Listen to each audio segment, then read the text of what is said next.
Welcome back to our final look at 2011 here on Fast Track with me and Rajan. Now, to some people, it's where their holiday really begins, full of excitement and expectation. To others, they're high-tech hellholes full of queues, security checks and overpriced sandwiches. We're talking, of course, about airports. And if you're one of those people that can't stand the places, then fear not, change could be on its way. As Fiona found out in April.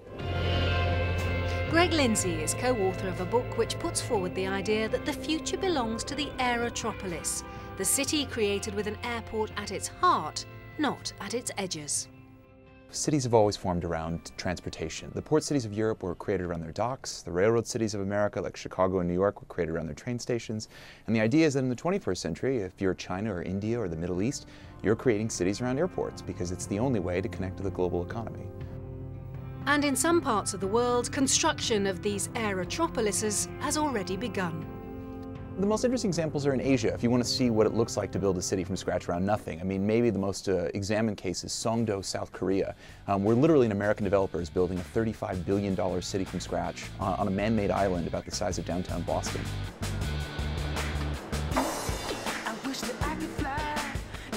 If there's anywhere that already represents this idea of a city created from scratch because of its ability to connect people through its airport, it's Dubai. And this tiny emirate has massive ambitions for its future, as it plans a new terminal for Dubai International and the gargantuan Al Maktoum airport down the road, which will have 5 runways, serve 160 million people, and will be double the size of the largest airport in the world today. But is it possible to be too big? I think if it's based around current thinking and current technology, the answer is yes, because if you continue to add to a conventional airport model, the walking distances get longer, you're putting more and more people into very focused areas. So actually for our new airport, we're thinking very differently about what the optimal size is. And for the mega airports of tomorrow, this will mean finding ways of giving huge numbers of people the impression of an intimate experience. We're thinking about distributing terminals in a much greater number than now, integrating surface transport. So if you come here by rail or by car, you'll be able to get very, very close to your departing aeroplane, and the signage and the technology will direct you there. So you'll be able to step out of your car or off the train into a very comfortable, modest-sized facility and straight onto your plane and off you go.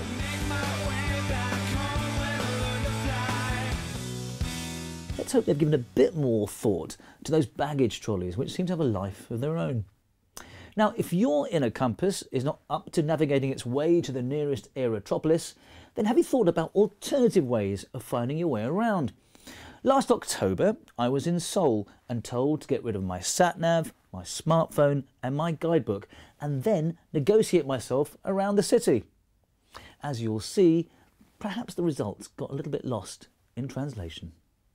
OK, so now I've found the historic royal heart of the city, which is north of the river, and I'm now leaving the palace, which I know faces south.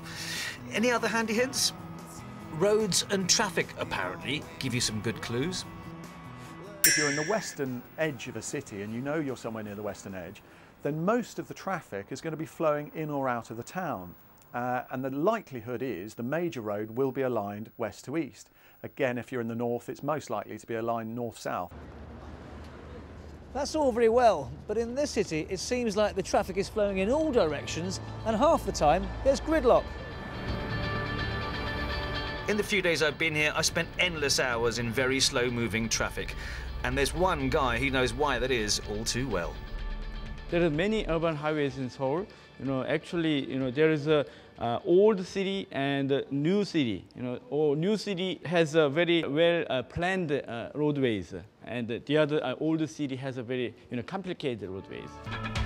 Well, the streets have no name. And not all signs are in English as well as Korean. Great, okay. Maybe I need a sign from a higher authority to guide me. A lot of religious buildings are aligned with another place on earth in mind, typically the Middle East. Let's take Christian churches. They're aligned west to east in many parts of the world, with the altar at the eastern end, particularly in places like Europe and the United States. So have a look. Well, this is the oldest church in South Korea, and it faces south.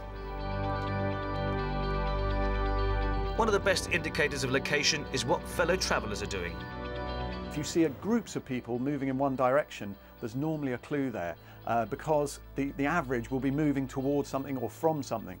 In the morning, we tend to find large flows of people from stations. So, you know, heading to work.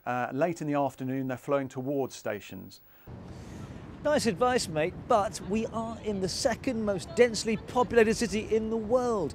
Even more people here per square kilometre than in Mumbai or Mexico City. Basically, people are going in all directions.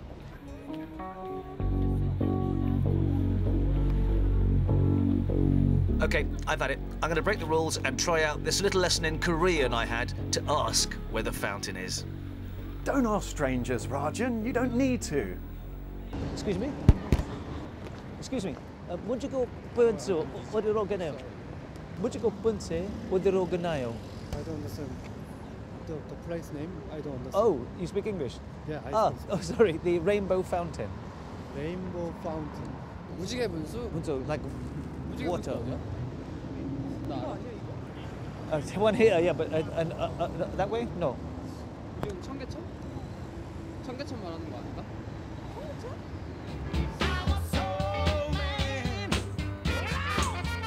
And the moral of that story? Never ask Rajan for directions. Now let's end this look back at 2011 with a man who certainly has travel in his blood. Paul Carr is a British author and columnist currently living in and reviewing hotels around the world. In July, he told Fast Track why 3 years ago he handed in the keys to his London flat and decided to make hotels his home. What strikes me though is it has the best minibar in Vegas. I'd started a series of very, as it turned out, unsuccessful businesses, to the point where I'd ended up writing a book about my failed life. And I reached a point in my failed life where I thought I need to change, and part of that was I need to get out of London. And I realised at that point the exchange rate for the dollars to pounds were $2 to the pound. And I realised that for $100 I could actually, thanks to online hotel websites and things, I could stay in a pretty nice hotel in Manhattan or almost anywhere in the US or the world for about what I was paying to exist in London. Now they did warn me at check-in, they said, oh, it's a bit noisy, and the noise goes on to 3 AM. Now, a bit noisy is okay. This is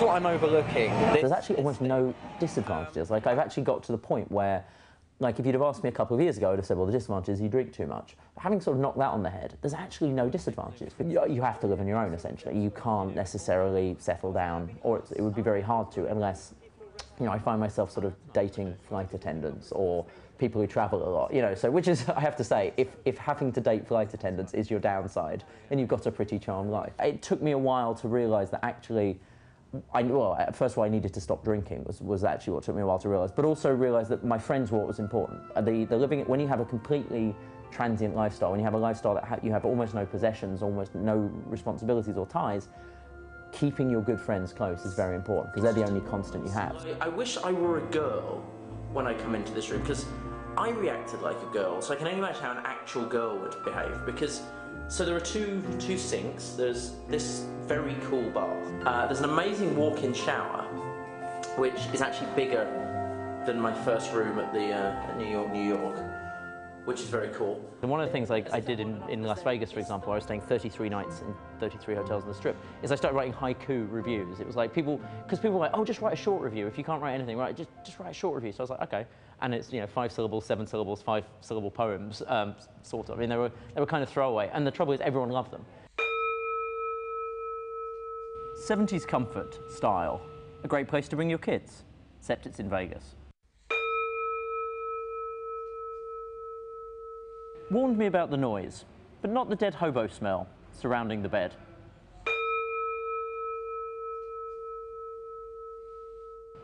I was downgraded. Bitched at bad room on Twitter. I was upgraded.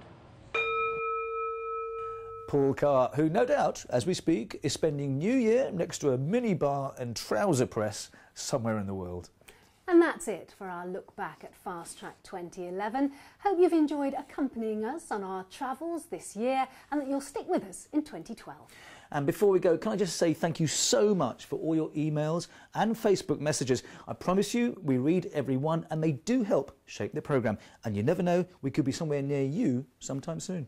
So wherever you are and wherever you're planning to go in 2012, we hope you have a fantastic trip. And until next time, from me and Rajan and the rest of the Fast Track team, have a very, very happy and healthy new year. Bye-bye. Bye-bye.